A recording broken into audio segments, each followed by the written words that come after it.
নমস্কার, কেমন আছেন সবাই? মো অ্যান্ড শ্যামলের রান্নাঘরে একটি ব্লগে আপনাদের স্বাগত জানাই।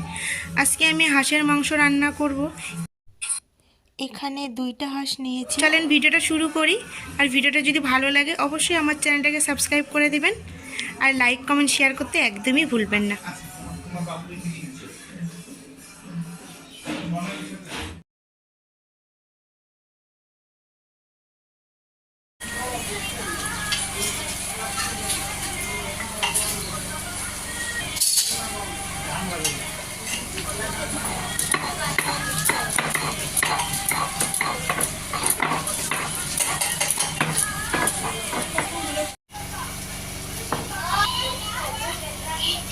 আদাটা বেটে নেব।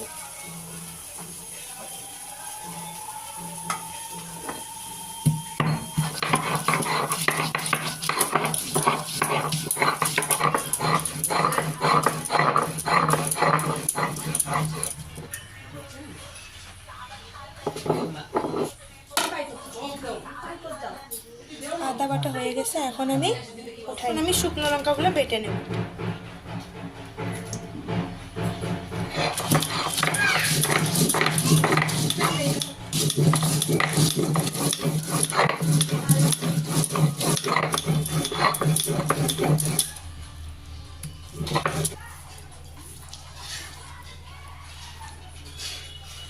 লঙ্কা বাটাটা হয়ে গেছে, এখন আমি উঠিয়ে নেব।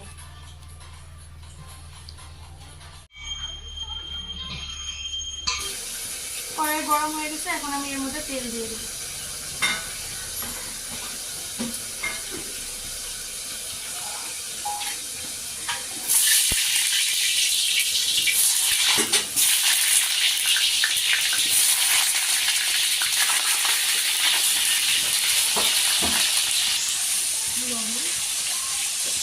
হলুদ গুঁড়ো,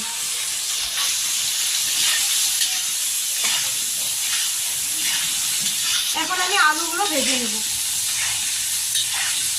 ভাজা হয়ে গেছে, নামিয়ে নেব। এর মধ্যে পেঁয়াজগুলো দিয়ে দেব।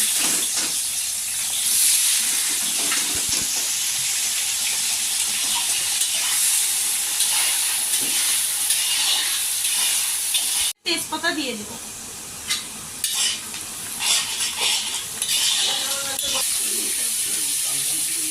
এখন এর মধ্যে আমি বেটে রাখা রসুন, আদা বাটা আর শুকনো লঙ্কা বাটাটা এর মধ্যে আমি দিয়ে দেব।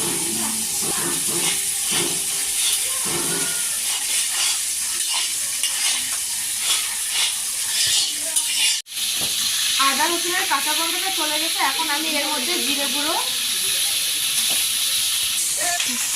1 চামচ ধনিয়া গুঁড়ো,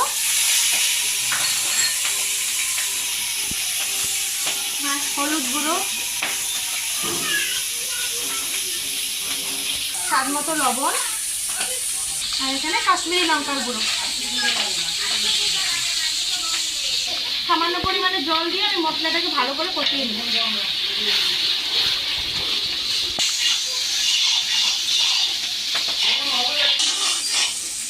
আমি কেটে রাখা একটি টমেটো দিয়ে দেব। আমি ভালো করে কষিয়ে নিয়েছি, এখন এর মধ্যে মাংসগুলো দিয়ে দেব।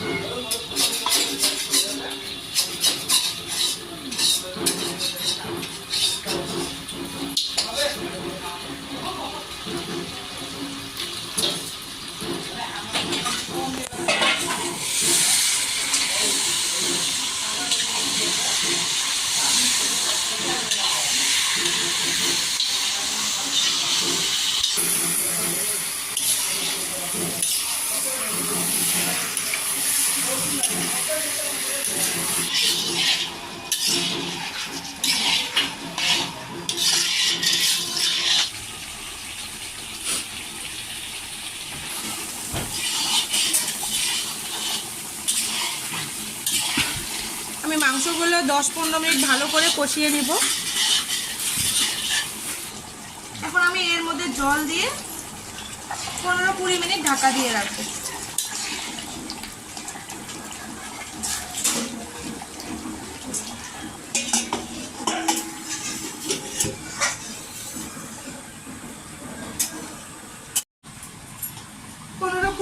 হয়ে গেছে, এখন আমি ঢাকনাটাকে খুলে দেব।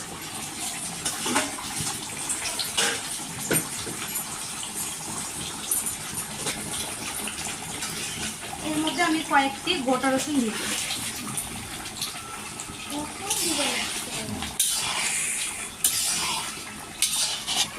রসুন দেওয়ার পর আমি আবার 15-20 মিনিট ঢাকা দিয়ে রাখবো।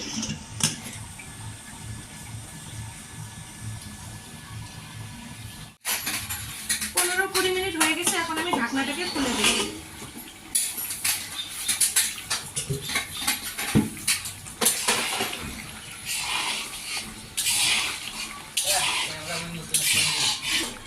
এখন আমি এর মধ্যে ভেজে রাখা আলুগুলো দিয়ে দেব।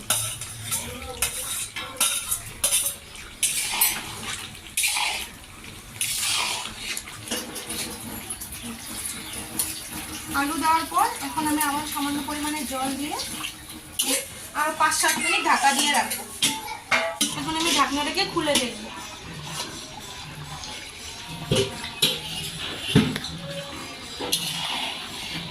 মাংসটা পুরোপুরি সিদ্ধ হয়ে গেছে। এখন আমি আরো 5-7 মিনিটের মতো কষিয়ে নিয়ে এর মধ্যে জল দিয়ে দেব। হাঁসের মাংস সিদ্ধ হইতে অনেক সময় লাগে, সেই জন্য আমি বারবার একটু একটু করে জল দিয়ে সিদ্ধ করে নিয়েছি।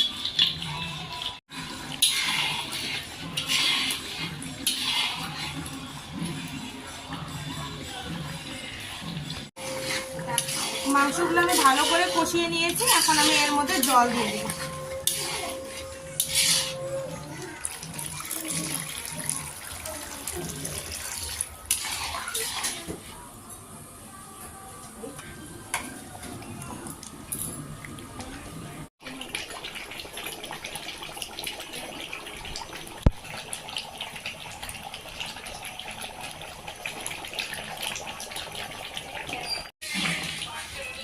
রান্নাটা হয়ে গেছে, এখন আমি এর মধ্যে গরম মশলা দিয়ে নামিয়ে নেব।